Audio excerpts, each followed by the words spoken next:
Livro de Jó, capítulo de número 1, versículo de número 6, diz a palavra: E vindo um dia em que os filhos de Deus vieram apresentar-se perante o Senhor, veio também Satanás entre eles.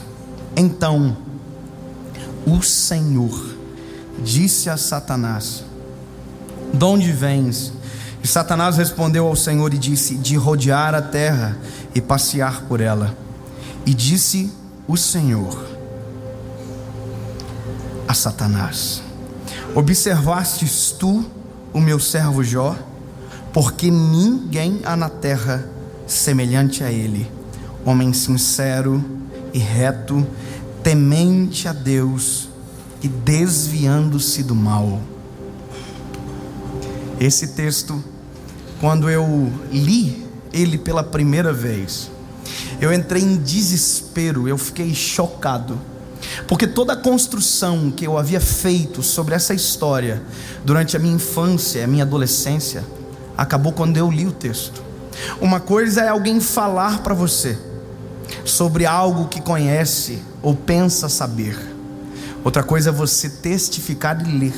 Sabe, o problema às vezes é que nós somos filtrados por palavras erradas, equivocadas. Não que haja mal nisso, mas às vezes quando nós lemos e identificamos a verdade, a gente fala: meu Deus, não faz sentido.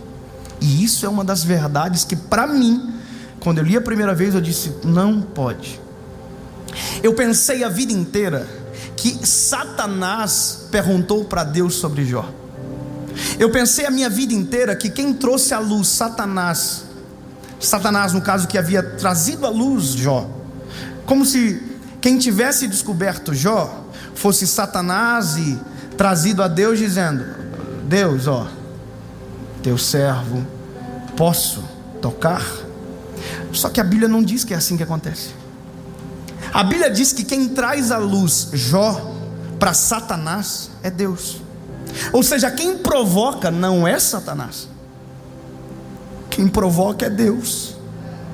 Quem faz o negócio pegar fogo, que coloca lenha na fogueira na vida de Jó, é Deus. Quer dizer, Jó é fiel, é justo, é honesto, e Deus não poupa. Deus faz o contrário. Deus pega o melhor e coloca na tempestade. E sabe, quando eu vi isso, eu pensei: meu Deus, porque o sofrimento de Jó é algo terrível. Jó vai perdendo tudo o que tem. Satanás pede autorização para Deus, Deus autoriza, o desautoriza de algumas coisas, coloca limites, mas Deus vai deixando que a par e passo Satanás destrua Jó. Se você ver, o texto começa contando aquilo que Jó tem: os camelos, os gados, a riqueza. Jó é o homem mais rico, e mesmo sendo o homem mais rico, é o mais fiel. A prova que nem sempre, como todos às vezes dizem, ou alguns, que dinheiro corrompe, com Jó é diferente. Jó é fiel, Jó tem família, Jó é justo. Só que eu fico pensando: Deus, por que fazer isso com Jó? Porque Satanás diz assim para ele: olha, Deus, tudo bem, ele é fiel, mas ele é fiel porque tu deste tudo isso para ele. Porque na cabeça de Satanás, a nossa fidelidade está atrelada àquilo que a gente tem. Porque Satanás é interesseiro, Satanás é corruptível, Satanás acha que nós temos a mesma cabeça do que ele. Então toda vez que ele vê Deus abençoando alguém, ele quer aquela bênção para ele, só que não tem para ele, é para nós filhos. Então, quando Deus traz à tona Jó, Deus está provocando Satanás. Loucura pensar isso, mas é a Bíblia que está dizendo, não sou eu. Deus está dizendo: ó, olha aqui. Aí Satanás diz: pois é, mas olha o que você fez por ele. Se você me deixar tocar nas coisas dele, eu duvido que ele permanece fiel. Aí Deus disse: ah, é? Você duvida? Você tem certeza que você quer entrar nessa briga?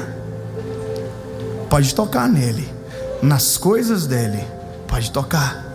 E a Bíblia diz que Satanás faz isso. Satanás toca nos bens de Jó. Jó perde absolutamente tudo, menos a fidelidade. Satanás toca na riqueza, ele perde toda a riqueza, menos aquilo que verdadeiramente vale: caráter, fidelidade. A questão é, olha aqui, Satanás vai de novo e ele não está contente, porque a primeira etapa venceu. Parece que eu vejo que quando ele chega é a cena assim: Deus disse, e aí? Blasfemou contra? Pecou? Desviou? Aí Satanás, me deixa tocar agora na família, os filhos. Ah, irmão, para quem é pai?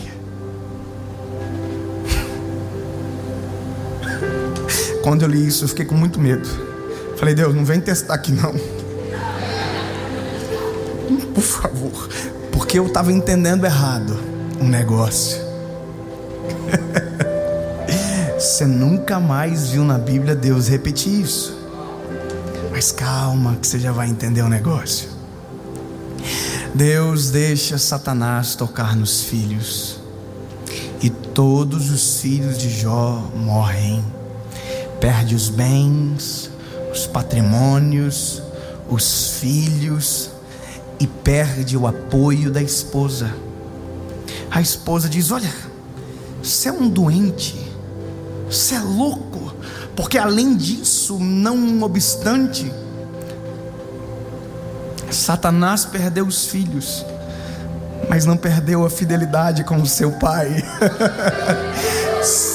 Não tem. Satanás chega e diz, agora me deixa eu tocar nele. Aí Deus diz, toca, mas não pode matar. Toca no corpo. As feridas, a Bíblia vai dizer que são tão profundas que Jó coça com um caco de telha.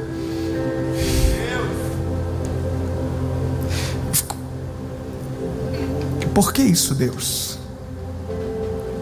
Por que isso? Por que isso?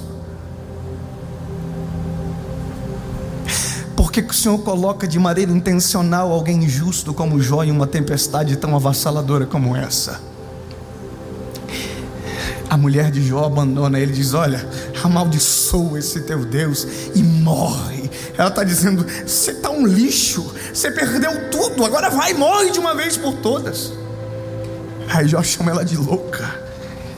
E a Bíblia diz que mesmo aqui, Jó não pecou contra o Senhor. Sabe, aleluia porque não é você. Aleluia porque não é a gente. Aleluia porque não é os meus filhos, não é o que eu tenho, não é a minha esposa. E a minha pergunta que ecoou no meu coração durante dias foi, Deus, por quê? Você sabe dos amigos, você sabe da história, mas até o final Deus não perdeu a fidelidade de Jó. Por quê? Porque Jó, porque Deus provocar Satanás em relação a Jó. Há um problema gigante. Satanás odeia gente. Sabia disso? Nós somos extremamente odiados. Então, até talvez esse momento, Deus deve ter ouvido muito de Satanás como: por que esse povo nojento? Por que esse povo que te desonra? Por que esse povo? Por que? Por quê?